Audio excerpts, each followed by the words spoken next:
infantilized adults never stop whining over the relatively minor shortcomings of their parents. Father's Day used to be a time for expressing thanks, showing gratitude, giving Texas Roadhouse gift cards to the dads of the world. But things have changed. Father's Day is different these days. Now Father's Day is most often a time for celebrating women. And the Toronto Star made that clear with the article they ran on Father's Day yesterday. Headline, "On Father's Day, it's crucial to recognize the importance of mothers." Now, the astute observer might point out that we already have a day for that. It's called Mother's Day.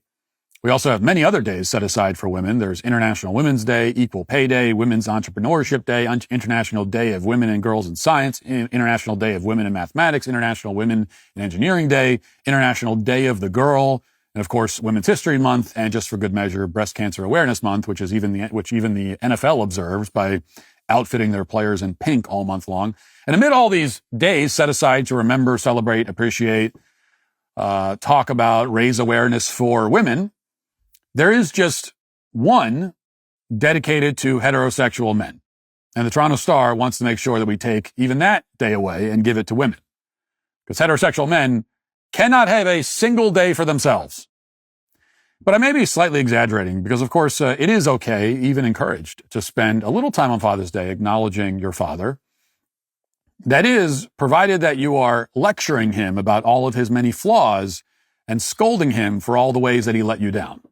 That was the theme of an op-ed in the New York Times, also posted yesterday, Father's Day, and written by the paper's senior staff editor, Susanna Meadows. The piece is titled, "What My Dad Gave Me." Now, I don't mean to spoil the ending, but apparently her dad gave her a bunch of stuff that she didn't want and didn't give her things that she did want. And Susanna, who from the looks of it is in her 50s now, still has not gotten over the disappointment. So she decided to publish her indictment of her father in the pages of the New York Times while her father is still alive in a nursing home. Meadows writes, quote, "My father gave me his freckly skin and, like him, I had melanoma. He gave me asthma and protruding elbows that are identical to his own. He gave me reddish hair that's kindly reluctant to go gray. He gave me an aversion to drinking by not having one himself. He did not give me the seat next to him at the San Diego Chargers game. He had season tickets when I was a kid, but I only found out about it years later. He gave me the ability to talk to anyone because I couldn't stand the awkward silences that he provided. He gave me really nice houses to grow up in, but we moved a lot for his work and things never seemed to be going well, so he gave me financial anxiety too. He gave me the tools to withstand a sexist world. He would say, 'Hillary looks ugly in her pantsuit. And her voice, women don't belong on the golf course.' This was my exposure therapy. He gave it generously." So we've learned so far that Susanna blames her father for giving her freckles, skin cancer, and asthma, for drinking too much, for not making enough small talk, for pointing out correctly that Hillary Clinton looks ugly in a pantsuit, though in fairness, she looks ugly in anything, for not making enough money at his jobs, and for not taking her to baseball games. Although I can sort of understand why he didn't take her to the baseball games. I can't imagine listening to this kind of insufferable whining while I'm trying to watch the game. And the whining continues. Susanna informs us that her father also failed to sufficiently answer her questions while he was watching baseball games. Quote, "He didn't give me a response when I was little and watching a baseball game on TV with him.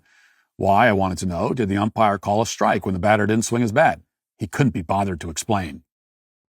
Now, of course, we're only getting one side of the story here, and this is the only side we'll ever get. She reveals later in the piece that her dad, now in his 90s, had a stroke and can't read anymore. So now that he's brain damaged and unable to read, she's taken the opportunity to publicly unload on him.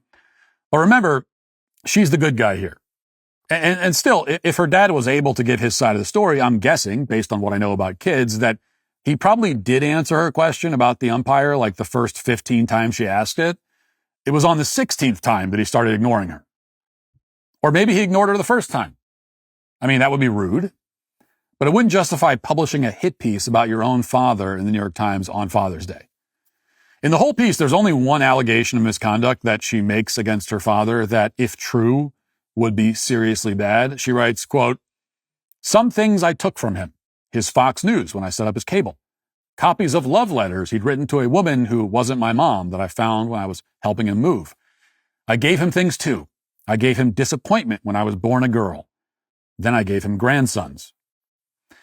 Now, if he was having an affair at some point, though we don't know if this claim is true or if it did happen, how long ago it was, or for how long it went on, or if these love letters were even written while the mother was even still alive, because apparently she's not anymore.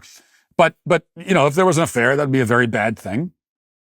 Yet that's all the more reason that you don't publicly shame your father by publishing it in the newspaper. Confront him about it privately. Yell about it, cry about it, do what you feel you have to. But don't make it public. Have you ever come across somebody saying that capitalism is evil or something similar? Maybe in a video online, on TV, or just talking with someone? What was your reaction if you did? When did capitalism become such a hot button issue anyway? Well, it seems like people have such strong opinions about it and very little understanding of capitalism as a whole. Luckily, if you're looking to expand your knowledge and horizons on a broad range of topics, including subjects like capitalism, Hillsdale College is offering more than 40 free online courses. That's right, completely free. You can learn about the United States Constitution, explore stories from the book of Genesis, discover the rise and fall of the Roman Republic, or even study the history of the ancient Christian church. I do recommend watching their new course, Understanding Capitalism.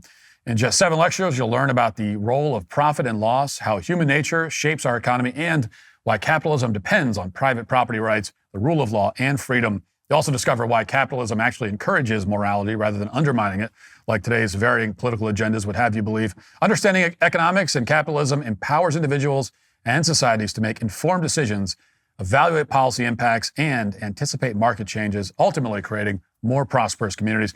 Go right now to hillsdale.edu/Walsh to enroll in this course, Understanding Capitalism. There's no cost, and it's easy to get started. That's hillsdale.edu/Walsh to enroll for free, hillsdale.edu/Walsh. The world doesn't need to know and shouldn't know. Susanna tries to wrap things up on a hopeful note, but it's not nearly enough to justify the disgracefulness of publishing all this in the first place. Quote, on a recent visit, we had coffee together in the dining room of the assisted living place. Refusing his eternal gift of awkward silence, I kept the conversation going. I don't remember what we talked about, but I am sure he eventually asked questions about my husband, my boys, and David Brooks. At one point, I reached across the table and gave him my hand. I'd never done anything like that before, and I'm not sure why I did it then. He took it. That's the end of the piece. So the lone positive note about her dad is really a positive note about herself. Susanna is congratulating herself for being so tender and loving and forgiving, though not forgiving enough to forego the opportunity to castigate her sick elderly father in front of the entire world, and in the process uncovering embarrassing details about his life without giving him the chance to explain any of it or provide any context or correction. Now, this article is obviously part of the anti-male agenda that insists on turning every occasion, even occasions meant to celebrate men, into man-bashing sessions. But it's also part of a deeper trend. And that is the trend where infantilized adults never stop whining over the relatively minor shortcomings of their parents. And this is a pretty modern phenomenon when you have adults that just never stop at any point in their lives. They never get over even the smallest thing that their parents did wrong. Now, if her dad really had an affair, well, that's a far more serious shortcoming, although she can't really claim to have been traumatized by that as a child if she only found out about it as an adult. But all the rest of these complaints are absurdly trivial. If you're an adult and you have these kinds of complaints about your parents, there is only one solution. There's only one therapeutic treatment plan that can be effective or appropriate. And the plan is this: get over it. Get over it, you whiny child, and move on with your life. This is a middle-aged woman still sitting around and weeping over the fact that daddy didn't take her to a baseball game when she was 12. And she's not alone. I mean, there's a whole legion of narcissistic adults out there who spend their entire lives blaming all their struggles on the mistakes and alleged mistakes of their parents. And they're often conditioned into this way of thinking, of course, by the therapy industry, which pushes whiny narcissists to never get over anything and instead rehash the same slights and misfortunes over and over again forever. Like when she sits down with a therapist, and I assume she's gone through like 50 of them, and when she sits down with her 50th therapist and starts telling her whole life story again, and women like this, they just love, it's like they get a high off of, they get to tell their whole sob story to a whole new person. This is great. And she tells us, and when I was 10 years old, I found out he had season tickets and he didn't take me to one baseball game. When she does that, the therapist is going to sit there and say, oh, that's interesting. And like start, jotting little notes in the notepad. When really what the therapist should say is, why are you telling me that? But he didn't take you to a baseball game. How old are you now? This is 40 years ago. You're still complaining? How do you even remember that? You got nothing more important going on in your life? Are you kidding me? But that's never the response, although it should be. It's likely that nobody has ever rolled their eyes at Susanna and told her to stop crying like a baby because dad didn't give her enough attention. Instead, they've encouraged her to believe that her complaints are somehow poetic and tragic and profound. Now, here she is writing about them in the New York Times. But there's nothing profound about them, Susanna. Your dad was a human being. He was not perfect. He made mistakes. He had flaws and weaknesses. I bet he also had strengths and virtues, which you don't mention in your diatribe at all, because they would interfere with your martyrdom narrative. See, for someone like you, even the things that a person does for you are recast in your mind as sins against you. For example, you tell us that you moved around a lot because things didn't seem to be going well at your dad's jobs. And yet you also say you always lived in nice houses. So it sounds to me like your dad was a hard worker who kept striving and struggling. And even amid his difficulties at work, he always made sure that you were comfortable and cared for. But you give him no credit for that. Instead, you blame him for giving you, quote, financial anxiety. And you haven't stopped to consider that maybe the much greater financial anxiety fell on his shoulders. Maybe that's why he was a little quiet sometimes. Maybe he was dealing with enormous burdens that he didn't tell you about. Maybe he was doing his best to give you the kind of life that he never had as a child. Maybe he did his best, but it wasn't perfect. Or maybe not. Maybe the guy was a total scumbag. I have no idea. I don't know him. But I know enough about you, Susanna, just based on this article alone, to know that the man could have been, on balance, a great father, and you would still be writing this self-pitying soliloquy. You're the kind of person who remembers the smallest slight committed against you 40 years ago. Okay. Yet someone could have done a great act of generosity for you 5 minutes ago, and you've already forgotten it. You keep a tally of the mistakes everybody else makes. Meanwhile, you make mistakes too. You're making them right now. You made one when you decided to shame your elderly father in front of the entire world. So maybe you should focus on your own current faults for a change and leave the past in the past. And that is why you are today, Susanna, canceled. If you'd like to see what else I have to say, you can access my full show by going to dailywire.com or by going to the Matt Walsh Show Twitter page. Hope to see you there. Godspeed.